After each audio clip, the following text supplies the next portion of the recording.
السلام عليكم، ازيكم يا حلوين؟ عاملين ايه؟ يا رب كل اللي بيشوف الفيديو يكون بخير باذن الله. النهارده بقى هنعمل مع بعض حاجه حلوه تدفي كده في الشتاء. هنعمل مع بعض صينيه البطاطا بالبشاميل الكريمي بتاعتي، هتنبهروا بطعمها لما تجربوها باذن الله. زي ما شايفين كده طبقه كريسبي من تحت ومن فوق، والبشاميل كده ابيض وكريمي معايا. البطاطا نفسها طعمها حلو قوي قوي. شايفين حاجه كده يعني مش محتاجه كلام خالص. ان شاء الله كده يا رب كده تجربوها وهتعجبكم كتير. يلا كده نسمي الله ونشوف احنا عملنا العظمة دي ازاي. مبدئيا انا عندي البطاطا بتاعتي. اما بجيب اي كمية بطاطا يا بنات انا بمسكها اغسلها واسيبها كده، يعني ما بسيبهاش بالطينة بتاعتها، بحيث لو حد اخد حباية اكلها يعني ما يلوثش البطاطا كده بالطينة بتاعتها وهو بيقشرها. تمام. فالبطاطا بتاعتي دي مغسولة. حابة ان انت تشيلي البوزة بتاعتها من فوق ومن تحت شليه، بس يعني في البطاطا المشوية مش هيهمنا مش هيهمنا ان انت تشيلي البوزة دي. تمام. اهم حاجة انت لو فيها اي حتة وحشة بتشيليها زي ما انا شلت كده الاولانية. تمام. البطاطاية الاولانية اللي انا مسكتها دي نوع بطاطا، واللي في ايدي دي نوع تاني خالص. الاولانية بتبقى مسكرة عن اللي في ايدي دلوقتي دي. هي حباية واحدة بس من النوع ده، بيبقى لونها يعني اورنج قوي. تمام. البطاطا بتاعتي خدتها كده يعني اديتها بس نغزات كده وسبتها على حالها. لو فيها حتة وحشة بتشيلها بس. تمام. بعد كده جبت كده ورقة الألمونيوم اللي أنا هفرشها في الفرن. دهنتها زيت عشان طبعا البطاطا فيها سكر، وما تيجي تقلبيها اللي ممكن ورق الألمونيوم يلزق فيها. تمام. فأنا دهنتها بس كده زيت، مجرد دهنة زيت كده بسيطة. وفرشت كده ورقة الألمونيوم في الفرن بتاعي، وولعته طبعا على اعلى درجة حرارة عندي. وحطيت طبعا البطاطا بالشكل اللي انتوا شايفينه قدامكم ده. واستغليت طبعا الفرصة وحطيت كمان معاه بتنجان. البتنجان برضو بديله ايه زي نغزة واحدة بس كده من جنب واحد وخلاص. وبقفل بقى الفرن بتاعي. البطاطا الرفيعة بتستوي بسرعة عن البطاطا اللي هي ايه التخينة. فالرفيعة مجرد ما تستوي معاكي طلعيها. ما تستنيش ان انت تطلعيهم كلهم مع بعض، لا طلعي اللي تستوي معاكي على طول. ليه بقى؟ عشان ما تلاقيهاش في الاخر قشر. تمام. لازم اللي تستوي معاكي تطلعيها على طول. المهم البطاطا بتاعتي بعد ما طلعت اهي، انا مسكتها كده ايه فتحتها كده من النص، وبدات افضيها بالمعلقه بالشكل اللي انتوا شايفينه قدامكم ده كده. البطاطا ما شاء الله طالعه معايا كلها لحم مش قشر، بسبب ان انا البطاطا الرفيعه مجرد ما استوت بقيت اطلعها على طول، يعني مش هسيبها تاخد وقت طويل في الفرن تستنى الحبايه التخينه عما تطلع، لا. الرفيعه طلعتها والتخينه اخدت وقتها في الفرن، مجرد ما استوت طلعتها على طول. وممكن طبعا مش نشوي البطاطا، ممكن نسلقها ونستخدم الميه بتاعتها في البشاميل. هتبقى ميه سلق البطاطا واللبن. بس طبعا هنقسم مقدار اللبن ده. تمام. انا هسيب لكم لينك الفيديو بتاع القرع العسلي، انا عاملاه بالطريقه دي يعني مسلوق. انتوا ممكن تشوفوا الطريقه بتاعه القرع العسلي وتعملوا البطاطا بالطريقه دي لو انتوا عايزين الوصفه اسرع يعني. بس صراحه وللامانه يعني الطريقه دي اطعم واحلى بكتير جدا بمراحل. دلوقتي بقى هنعمل مع بعض البشاميل. في الحله انا نزلت بست مكعبات من الزبده، او 6 معالق كبار من السمنه البلدي او اي نوع سمنه موجود عندك.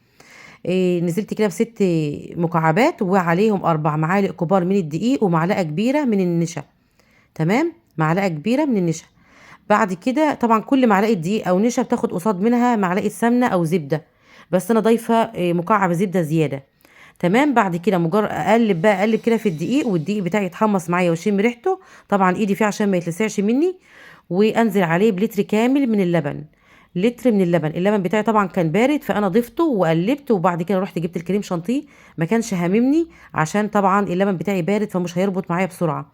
اما لو اللبن بتاعك سخن فانت لازم تنزلي باللبن، ايد بتنزل لبن وايد بتقلب بالمضرب عشان ما يكتلش معاكي. ولو حصل وكتل معاكي بتحطيه في الخلاط، وطبعا بتسيبيه ده شويه تحطيه في الخلاط هيبقى معاكي كريمي وزي الفل. بعد كده نزلت عليه ب2 معلقتين كبار من الكريم شانتيه. الكريم شانتيه يا بنات بيفرق في الطعم واللون بتاع البشاميل بتاعك. طعمه حلو قوي قوي وبيبقى كريمي كده وجميل زي ما انتم شايفين. حتى هتلاحظوا اصلا البشاميل لونه فتح معايا كده وجميل زي ما انتم شايفين اهو ما شاء الله. بعد كده نزلت طبعا لو عندك كريم شانتيه مخفوق ممكن تضيفيه كمان، هيديكي قوام احلى واحسن من البودر اللي انا ضفته ده. طبعا انا حطيت على الكريم شانتيه، على معلقتين كبار كريم شانتيه، ضفت عليهم بتاع معلقتين او 3 معالق من الميه، وقلبتهم الاول، وبعد كده نزلت عليه على البشاميل بالكريم شانتيه بتاعنا، قلبت، وبعد كده نزلت بالسكر. انا ضفت 3 معالق قدامكم، 3 معالق كبار من السكر، وبعد كده ورا الكاميرا ضفت 3 معالق تانيين. عامه السكر بيكون حسب الرغبه، انت دوقي وانزلي بالسكر اللي انت عاوزاه. المهم احنا عايزين السكر يكون مظبوط، علشان احنا هنحلي بيه البطاطا بتاعتنا مش مسكره للدرجه، فعايزين نحلي البطاطا بتاعتنا، فهنحليها بايه؟ نحليها بالبشاميل بتاعنا. تمام. بعد كده قبل ما اقفل على البشاميل بالظبط بتنزلي بالفانيليا يا بنات، 2 كيس من الفانيليا. بعد كده جيت هنا ضفت على البطاطا بتاعتي يعني تقريبا نص كوبايه من البشاميل اللي انا عاملاه ده، نص كوبايه. ونزلت كمان بمكعب زبده، رشه من القرفه، ودي حاجه مهمه جدا جدا في الوصفه بتاعتي النهارده. رشه القرفه يعتبر سر يا بنات. تمام. سر بقى وانا قلت لكم عليه اهو. نزلت بقى بالمكسرات اللي موجوده عندي هنا زبيب وجوز هند وبندق مجروش، وزي ما قلت لكم رشه القرفه دي يعني ربع معلقه صغيره كده من القرفه. تمام. اي مكسرات موجوده عندك ضيفيها، مش حابه تضيفي مكسرات براحتك خالص. دلوقتي بقى الصينيه اللي انا هجهز فيها الوصفه بتاعتنا، دهنتها كده بالزبده، وبعد كده عطيتها. يعني ده عندي هنا بقسماط ناعم، ده سميط انا جبته وطحنته كده في الكبه و... وضفته كده زي ما انتم شايفين، عملت منه طبقه كده، هفردها اصلا في الاخر اهو. فردتها كده بايدي، انا عايزه طبقه كده من البقسماط ده.